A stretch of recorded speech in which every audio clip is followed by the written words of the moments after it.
No quadro Saúde no Radar de hoje, a gente vai falar sobre práticas esportivas, cuidados com areias. Pois é isso mesmo. A Sociedade Brasileira de Dermatologia está alertando para possíveis problemas causados por areias. Isso veio de um caso que aconteceu nas areias em Porto Alegre. A gente vai conversar com o vice-presidente da Sociedade Brasileira de Dermatologia no Rio Grande do Sul, Dr. Juliano Perus. Doutor, seja bem-vindo ao programa Radar. Como vai? Tudo bem, Rosemar. Muito obrigado pelo convite para conversar com vocês. Bom, é importante esse alerta feito pela Sociedade Brasileira de Dermatologia, porque não é só sair praticando esporte, a Deus dará em qualquer local, né? Porque tem muitas areias aí que os animaizinhos vão lá e fazem as suas necessidades. Ou elas não têm aí, por exemplo, a pureza que se acha que tem por ser clara, né? E aí provoca algum problema na derme, na pele. Doutor, como foi identificado isso e como é que pode ser feito um alerta nesse sentido? Eu acho que, na realidade, esse alerta ele veio quando foram analisadas as areias das quadras da orla aqui de Porto Alegre e se verificou ovos de alguns tipos de vermes, como tênia e esquistossoma, na areia. São vermes que esses, especificamente, eles não representariam tanto risco para a questão cutânea, mas eles podem representar, especialmente quando ingeridos, né, algum risco para o surgimento de vermes intestinais. Então, assim, é bem isso que tu chama atenção, Rosemar, a importância de a gente saber onde a gente está praticando esportes, né? O risco da prática de esportes, quando a gente está, por exemplo, descalço, ele aumenta muito. Isso é bastante frequente, principalmente nessa época do ano, pós-verão. A gente acaba atendendo mais casos. As pessoas, né, têm esse hábito de ir para a beira dos rios, das praias, e a principal coisa que a gente evidencia são as infecções fúngicas, que são muito mais prevalentes do que as infecções por vermes, como foram relatados aqui nessa análise da orla. Doutor, essa questão de aparecimento de fungos e outros agentes nocivos à pele, ela é mais frequente na areia do mar, na areia da praia de água doce, ou tanto faz como tanto fez? Boa pergunta. Na realidade, ela pode estar presente em qualquer areia. Na realidade, qualquer solo, né? A gente tem esse risco aumentado quando a gente caminha em locais potencialmente contaminados. Então, além a gente fala da questão da areia, da praia, do rio, enfim, pela questão por ser locais onde a gente tem um hábito maior de andar descalço. Mas isso pode acontecer em vestiários de academia, por exemplo, ou até mesmo dentro de casa se algum familiar tiver algum tipo de contaminação por fungo. Tá, me diga uma coisa, vamos supor, a pessoa tem uma quadra de beach tênis no fundo da sua casa, tá? Feita com areia, etc e tal. Ela também é suscetível a ter esse mesmo agentes nocivos aí? Isso potencializa se a pessoa tiver pet em casa ou tanto faz ter pet ou não ter pet? Depende do que a gente está falando, tá? Quando a gente tem, falando especificamente das infecções fúngicas, que são mais prevalentes, que são mais comuns, a gente pode ter essa transmissibilidade por um pet que pode estar com uma pele contaminada, ou até mesmo por um familiar que tem alguma infecção, um fungo no pé, por exemplo.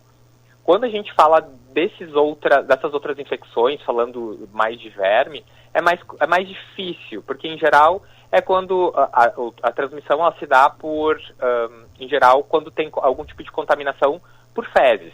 Então, se a gente tiver o nosso pet que está bem tratado, com vermífugo em dia, dificilmente a gente vai ter um problema dentro de casa. Por isso que é mais comum em locais mais públicos, onde não existe um controle, né? Bom, é comum dizer que quanto mais sol, menos agente nocivo, ou isso não tem nada a ver também? Mais ou menos, de novo. Dependendo do agente nocivo é verdade, porque os locais secos e quentes, eles diminuem a proliferação de muitos bichos, tá?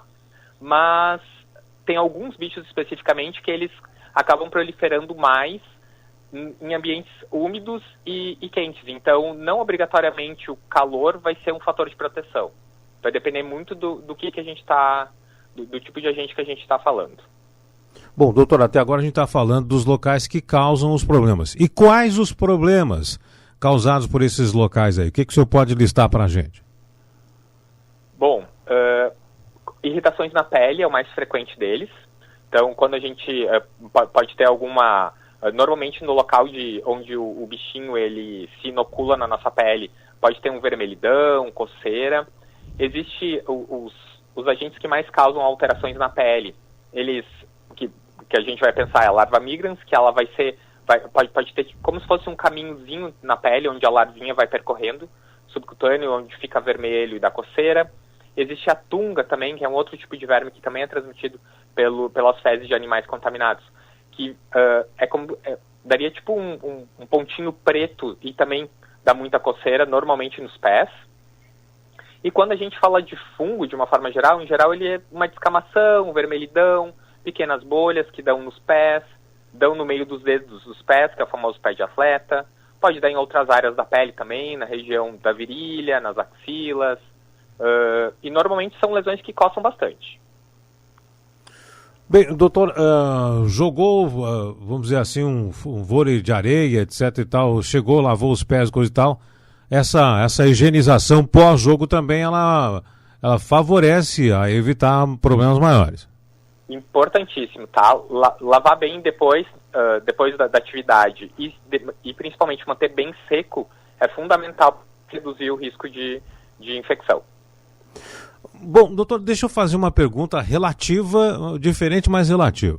Amigo meu jogando quadra de futebol 7, quadra sintética, grama sintética, tem aquelas bolinhas de borracha pequenininhas, etc e tal. Ele caiu, raspou o joelho ali, e ali apareceu, parece assim, tipo, uma escamose, tipo, a pele dele ficou parecendo uma sarna, assim. Isso pode acontecer também nas quadras de sintético, aquela bolinha, aquelas vamos dizer assim, borrachinha entre a grama, pode também contaminar com esse tipo de patógeno aí?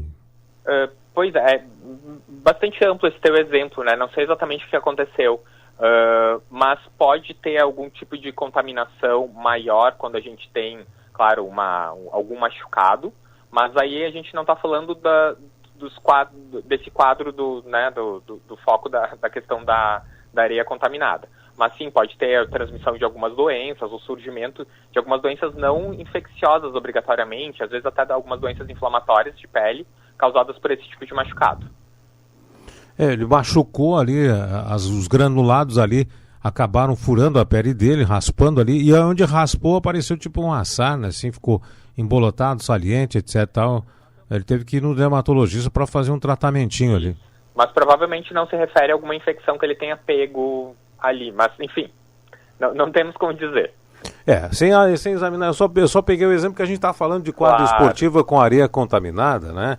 Bom, e essas quadras profissionais aí, essas areias são esterilizadas? A gente vê aí nas Olimpíadas muitos jogos na mesma quadra, etc e tal. Essas areias também se contaminam? Elas têm que ser esterilizadas ou é outro tipo de coisa? Vou te dizer que eu não sei exatamente o tipo de cuidado que se tem nas quadras, mas o que é mais importante, existe um controle de acesso de animais, por exemplo, que potencialmente contaminariam essas areias. Mas não sei te dizer exatamente qual é o tipo de cuidado que as quadras devem ter. Bom, no caso aí de fungos, a umidade em si só na areia, etc., umidade, calor, etc., isso pode contribuir para o aparecimento de fungo? Pode, sempre pode. É um ambiente mais propício, com certeza. Bom, aí o pessoal que vai jogar futebol de areia, então, qual é a dica? Joga, depois faz uma higiene bem caprichada para evitar problemas. Exatamente, lavar e secar, principal. Bom, manter sempre cuidado.